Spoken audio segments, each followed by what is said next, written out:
Hey BCSS, just a quick video tutorial here to show you how to use the nutrition meal planning template that I've set up for all of you. It's available on strongerbcss.ca and you can download it as a Google Drive link. So just make sure if you are downloading this template, you are logged into your WireDSB GAPS account to do so.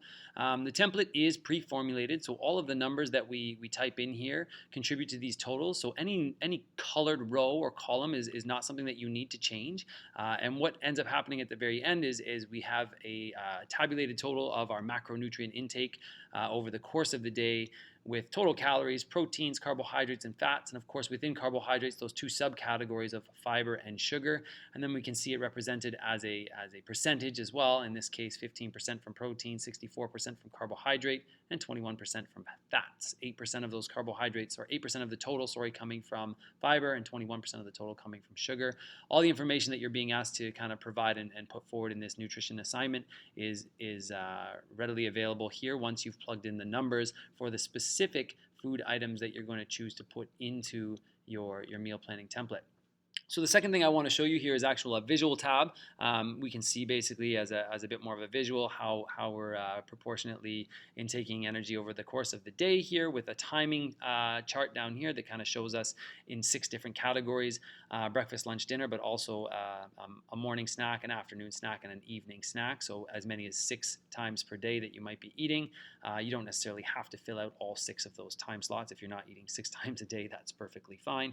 And then again here as a macronutrient breakdown: percentages, proteins, carbohydrates, and fats. Now, where we're going to get this information from for the most part is actually online. There's a really cool tool that is free to use, and this is the website here. It's nutritiondata.self.com. You can use the top search bar to kind of enter anything you want. I know I have instant oatmeal as one of the items on my meal plan, so I'm just going to type that in and do a search for it. And what I'll get is probably multiple results, and I can sometimes kind of strike gold by getting the exact flavor that I've put in, and this is really helpful. I chose the Quaker instant oatmeal maple brown sugar flavor, so I can click on that one, and I can get all of the macronutrient and micronutrient data that I need. Just make sure that the size and the proportion that you've selected from this little drop-down arrow at the top is what you're actually measuring. So in my case, it's 1 packet prepared. If you're measuring by cups or grams or ounces, you can choose from some of these other options up here, and you might have to do a little bit of math to work that out, but usually it's pretty standard what the options they give you for. So if we scroll down here, we can see the total calorie information here at 157, calories coming from carbohydrates at 31.1, our fibers at 3, and our sugars at 13. So just round up or down to the whole numbers here.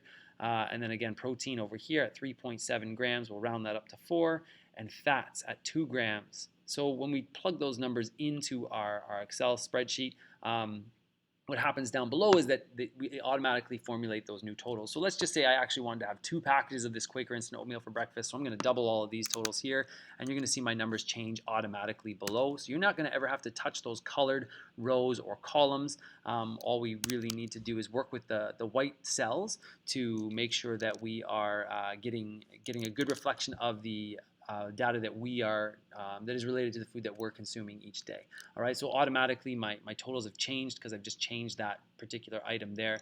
So I'm putting my food source in on that left column: calories, proteins, carbohydrates, and fats measured as grams. The spreadsheet will do the math for you, converting each gram of protein or fat or carbohydrate into its respective amount of calories of energy. And of course, the totals will also automatically adjust for you down at the bottom, and the visuals on the other page as well. So this should be a lot of fun, and it should really help you out with that meal planning assignment that you have with respect to making sure you have a good balanced diet and nutrition totals that are actually aligned with the goals that you're setting out for yourself. Everyone is different when it comes to a daily recommended intake with respect to total energy. Obviously, those who spend more need to consume more, and if you have specific goals related to body composition, that's going to change the way you want to eat as well. If there are still some outstanding questions about this kind of stuff, I would definitely recommend carefully kind of poring over the Smarter Athletes Nutrition for Athletes seminars that are online and always available to you. And of course, you can get in touch with me if you have any questions or concerns, or you'd like to explore this kind of thing a little bit further. But as for now, good luck, have fun with this, and please do reach out if you have any questions. Take care, BCSS. Stay strong.